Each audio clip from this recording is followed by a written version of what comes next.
श्री गणेशाय नमः। जय श्री कृष्णा। ओम नमो भगवते वासुदेवाय। राधे राधे। कार्तिक मास महात्म कथा का 25वां अध्याय प्रारंभ करते हैं। धर्मदत्त जी का कथन 24वें अध्याय की कथा का आगे का वर्णन सुनिए। तीर्थ में दान और व्रत आदि सत्कर्म करने से मनुष्य के पाप नष्ट हो जाते हैं, परंतु तू तो प्रेत के शरीर में है, अतः उन कर्मों को करने की अधिकारिणी नहीं है। इसलिए मैंने जन्म से लेकर अब तक जो कार्तिक का व्रत किया है, उसके पुण्य का आधा भाग मैं तुझे देता हूँ। तू उसी से सद्गति को प्राप्त हो जा। इस प्रकार कहकर धर्मदत्त ने द्वादशाक्षर मंत्र का श्रवण कराते हुए तुलसी मिश्रित जल से जो ही उसका अभिषेक किया, त्यों ही वह प्रेत योनि से मुक्त हो प्रज्वलित अग्नि शिखा के समान तेजस्विनी एवं दिव्य रूप धारिणी देवी हो गई और सौंदर्य में लक्ष्मी जी की समानता करने लगी। तदंतर उसने भूमि पर दंड की भांति गिरकर ब्राह्मण देवता को प्रणाम किया और हर्षित होकर गदगद वाणी में कहा, हे द्विज श्रेष्ठ, आपके प्रसाद से आज मैं इस नरक से छुटकारा पा गई। मैं तो पाप के समुद्र में डूब रही थी, आप मेरे लिए नौका के समान हो गए। वह इस प्रकार ब्राह्मण से कह रही थी कि आकाश से एक दिव्य विमान उतरता दिखाई दिया।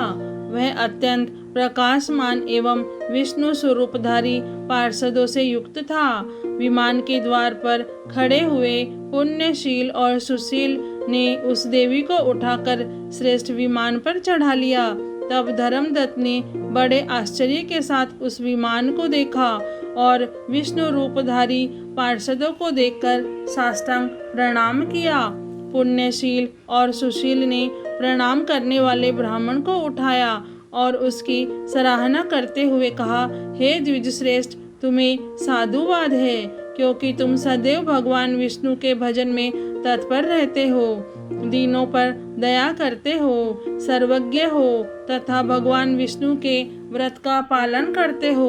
तुमने बचपन से लेकर अब तक जो कार्तिक व्रत का अनुष्ठान किया है, उसके आधे भाग का दान देने से तुम्हें दूना पुण्य प्राप्त हुआ है और सैकड़ों जन्मों के पाप नष्ट हो गए हैं। अब यह वैकुंठ धाम में ले जाई जा रही है। तुम भी इस जन्म के अंत में अपनी दोनों स्त्रियों के साथ भगवान विष्णु के वैकुंठ धाम में जाओगे और मुक्ति प्राप्त करोगे। धर्मदत्त, जिन्होंने तुम्हारे समान भक्ति पूर्वक भगवान विष्णु की आराधना की है, वे धन्य और कृतकृत्य है। इस संसार में उन्हीं का जन्म सफल है। भली भांति आराधना करने पर भगवान विष्णु देहधारी प्राणियों को क्या नहीं देते हैं। उन्होंने उत्तानपाद के पुत्र को पूर्व काल में ध्रुव पद स्थापित किया था। उनके नामों का स्मरण करने मात्र से समस्त जीव सद्गति को प्राप्त होते हैं। पूर्व काल में ग्रहग्रस्त गजराज उन्हीं के नामों का स्मरण करने से मुक्त हुआ था।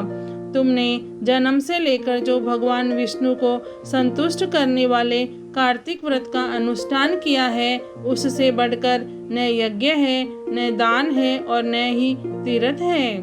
विप्रवर, तुम धन्य हो, क्योंकि तुमने जगत गुरु भगवान विष्णु को प्रसन्न करने वाला कार्तिक व्रत किया, जिसके आधे भाग के फल को पाकर यह स्त्री हमारे साथ भगवान लोक में जा रही है। कार्तिक मास महात्म कथा का 25वां अध्याय पूर्ण हुआ। ओम नमो भगवते वासुदेवाय। जय श्री कृष्ण। राधे राधे।